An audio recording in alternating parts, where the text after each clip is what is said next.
Hi, I'm Sabrina and I'm here with Dream Circuit. Do you want to introduce yourselves? Yeah, I'm Andy, James, and Paul.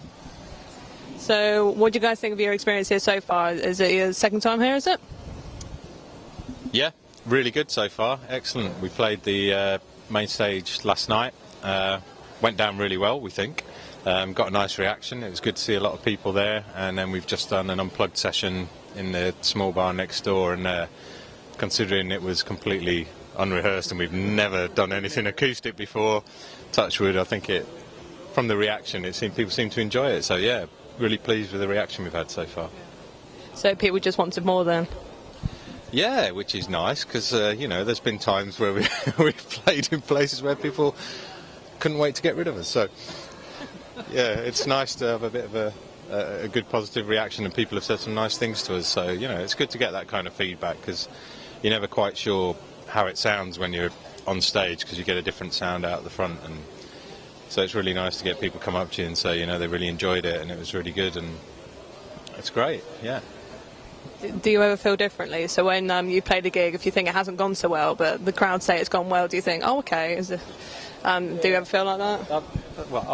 I think for us, we notice all the little details, so we know, you missed a chord there or you missed a beat there or whatever it might be, and for people that aren't as familiar, it doesn't matter, they won't notice that. So we'll know when we've had a night where, I don't know, we're a bit rusty or we're a bit jittery or something for some reason.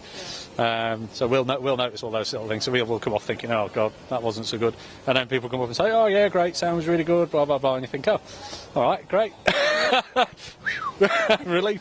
So you do get a bit of a different perspective, and on the when you've got a lot of lights up, etc., like last night, you can't actually see anyone, so you have no idea how many people are out there, other than if they make a noise for you, which is great. Yeah. You have no idea whether people are sitting there tapping their feet, whether they're walking out the door, you don't know. Yeah. So it's good when you finish a track and you get a roar out the crowd sort of thing, then you know you're doing something right, even if you think it might not have been perfect, it invariably isn't. But, so then you realise people are out there then? Yeah, totally, yeah. And that just helps. It's definitely more... you're more conscious when you're in front of a smaller crowd. So the unplugged thing that we just did next door, a lot less people, very intimate. They're sitting 2 yards from you, sort of thing, staring at you, eyeballing everything that you do. So you're very conscious of everything. So and then you know exactly who's there, and they're all sort of looking at you. But when you're on the big stage, you don't necessarily know they're there until they make a noise. So it's good when they do. Has there been any other time when you're doing gigs when you're thinking that the audience really are enjoying it? What do you do then? You just carry on. It's old show business adage. We do what we do, and if people like it, then it's great. But if they don't, well, not much we can do about that. Not much we can do about it. So we just make sure that we're as good as we can be, and hopefully we put on a good show. And if people like it, then that's great, and if they don't, we're not tied to, it's not because we're completely DIY, so we look after our own gigs and everything. We have no pressure from anywhere else, so we obviously want to be as good as we can be, and so we make sure we practice and rehearse, and we've been together long enough to know what we're doing. To be fair, usually if you don't get a good reaction, it's because you're either in the wrong venue, so you get booked into a venue that's just not right, Yeah. It could be a venue where it's usually, I don't know, cabaret and cover bands and whatever. Not that there's anything wrong with that, but it might mean our sort of music doesn't go down. Yeah. You come somewhere like this, or some of the sort of boutique kind of festivals and stuff that we play, and people are looking for something more akin to what we play. So it's more about being in the right place and getting in front of the right people. It's rare that you'll get a bad reaction because you've played badly or something like that. It's usually more about being in the right place and getting in front of the right people. I think just going on what Jay said there is that I think a lot of the time at festival situations, more so than pubs or clubs and things like that, I think people tend to be in that situation because they enjoy music and that's what they're there for, and people tend to be, going off what Jay said there, the more open-minded at this kind of, more receptive to that sort sort of thing. So there's bands here, like last night we'd seen some bands that we probably wouldn't have appeared on our radar, but we watched them and we actually really enjoyed them, so then you're more inclined to check them out and go and look at the websites and things like that. So I think that really helps. People are a lot more open-minded, and they're not so blinkered perhaps. I think if you're playing pubs and clubs sometimes, they get used to a certain genre of music or a certain type of band that play in that pub. And if you don't fit that specific mould, then a lot of the time people just aren't receptive to, they just switch off and don't give you a chance.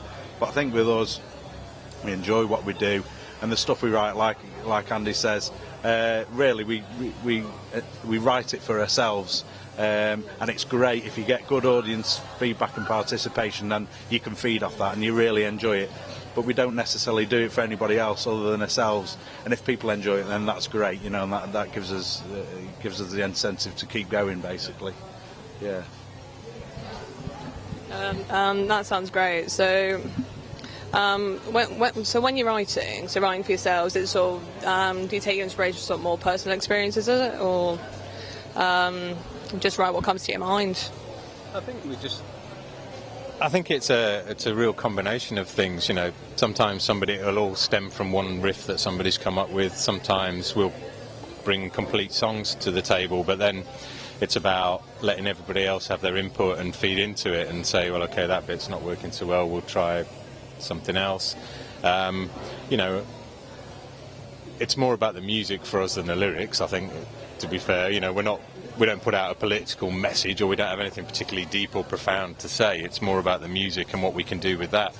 And again, because we've got free artistic reign over what we do, we're not afraid to try something new and try different things. And, you know, I'd describe it as we sort of write along a theme more than it's less about a personal experience or a very descriptive event or something like that we write about. It's more about creating a theme or an effect with the sound and with the music and with the lyrics, etc., than sort of trying to convey a narrative. Yeah. And there've been times where people have seen us live and said, you know, oh, that was great, I really felt like I went on a journey with you, and you know, which is great, and we don't necessarily intentionally go out for that, but that's the kind of feel of the music sometimes. So if people take that from it, then that's fabulous for us, you know, that's great. It means we're doing something that touches people at some level, and that's a really nice reaction to get. So the meaning really is in the music, and to try and convey that to just other people.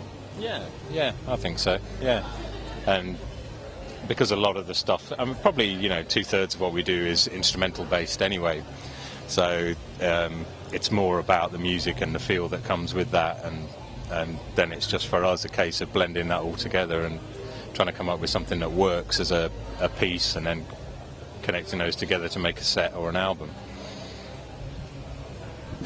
I think because we're largely instrumental, like Andy mentioned, I think with us, because we don't rely on lyrics or a narrative or a story or a political message or things like that, then when we're writing, sometimes consciously, sometimes subconsciously, then we have to make the music create the story in itself, or a journey, like Andy said. So we work hard on trying to make the music interesting, if you like. So we might introduce different time signatures in there or different styles. So a track yesterday, like Dream Circuit 8, for example, there's a reggae bit in the middle, which some people, it's not true reggae, but it's got that kind of feel to it. Yeah, so you know, you've got different time signatures, different types of music in there, just to make the narrative of the music itself more interesting, I think, for us to play as well, and hopefully for people, you know, for people to listen to. And I think we've got we've got a wide variety of influences musically. Yeah, that's brilliant. Yeah, thank you very much, guys. There's great getting to know you. Thank you very much. That's a wrap from us.